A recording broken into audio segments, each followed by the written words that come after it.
7,500 ballots were cast on campus during the 2012 election.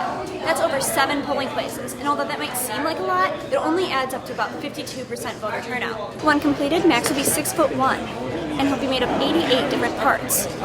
These parts are 17 different colors, and no two colors are touching one another. The CDC says that over 160 million flu shots will be available this year, like the one I just got at Granger. But you should get it before the end of October to make sure that you're ready for the start of winter. When looking for a new chancellor, the search committee finds that transparency, budget issues, and campus focus are among the top concerns. RSOs and community organizations might not be affected by the budget crisis, but they're in need of volunteers because of the people they help might be.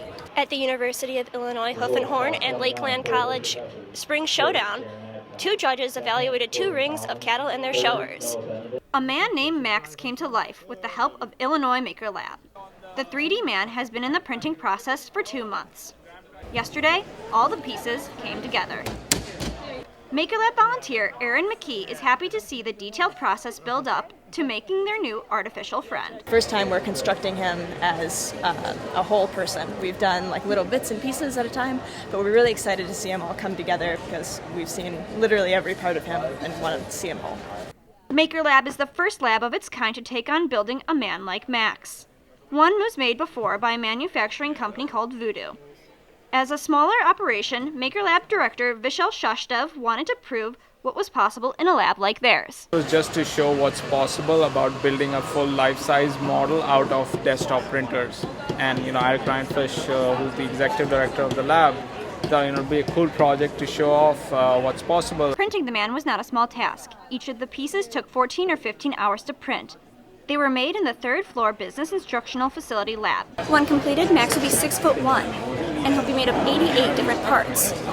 These parts are 17 different colors, and no two colors are touching one another. Volunteers and staff members spent time popping in pieces and gluing them together. They recruited help from interested onlookers. So exciting to get people involved out here in Biff.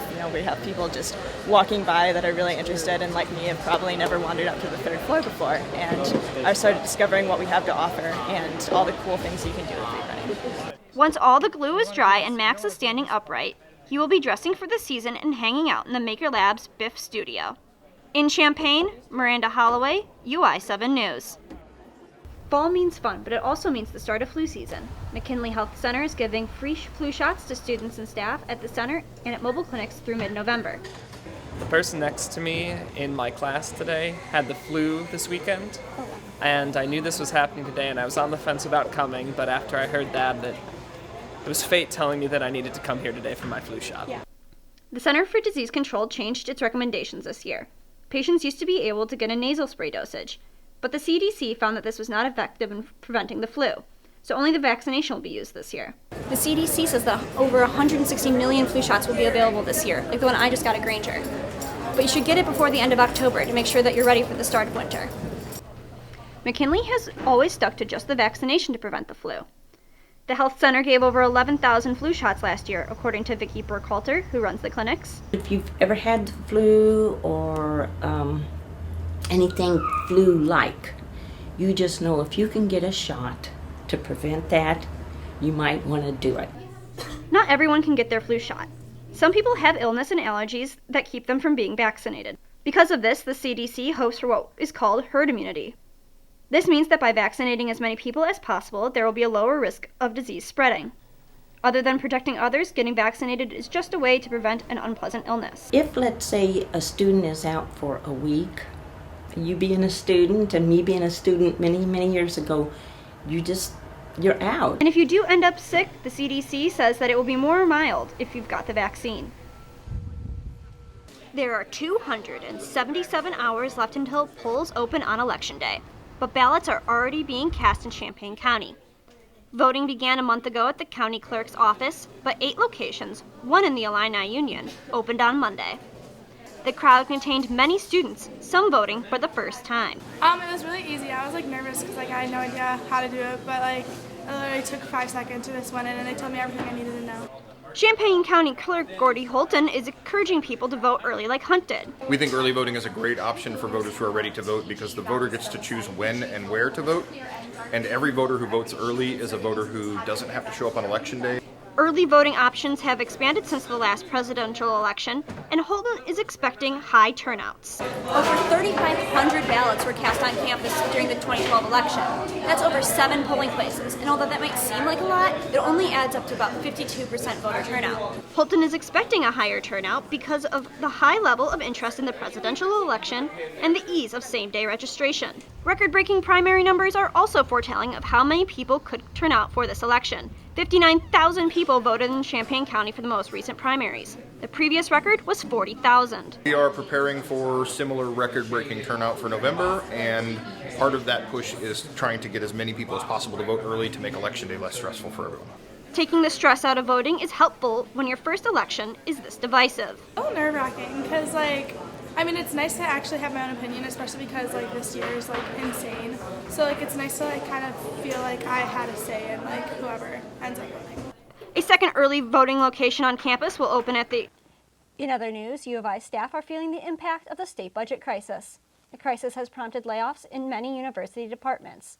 The University of Illinois will be saving $1.5 million a month after cutting almost 500 non-instructional staff positions. The 3% layoff is a direct response to the Illinois state budget crisis. Staff reductions can also be seen on the Chicago and Springfield campuses. These cuts come at a time when the enrollment across all 3 campuses is at a record high of 77,000 on-campus students. U of I President Timothy Killeen commends employees for working through the financial hardships. Good news for the future of Illini basketball. The #1 high school player in the state is officially committed to the orange and blue. Jeremiah Tillman announced that he is officially playing for the Illini next year. His decision comes at the tail end of the early signing period. He signed his letter of intent after verbally committing in July. Tillman is the top player in the state. He is joining Trent Frazier, Javon Pickett, and DeMonte Williams, who signed at the beginning of the early signing period. Illini men's basketball are 3 games into the regular season. Pundits and polls were not kind to the Illini before their first tip-off, but the team has showed off well so far. Before noting the Illini's success, it's important to say that their opponents so far have been small schools who the Illini should beat handily. Despite the ease of competition, the Illini were playing with school record style. In their last game against McKendree Tuesday night, the Illini matched the program record for 3-pointers. The team hit 16 from outside the perimeter. The last time the Illini did that was in the NCAA tournament in 2005. McKendree was able to score 65 points, but the Illini put up 112 against the Division II team. They started off beating Southeast Missouri State and Northern Kentucky. One of the ball are also deep in the trenches of Big Ten play. The team took down another highly ranked opponent at Huff last night. The number 24 Illini took down 14th ranked Michigan State after 3 hard-fought sets. Nia Crittenden led the Illini in scoring, adding 13.5 points for the team. She also put up 12 kills. Throughout the sets, the Illini outscored the Spartans 61-51. This was the first in a 4-match homestand for the Illini. They will face Northwestern for a second time this season on Saturday.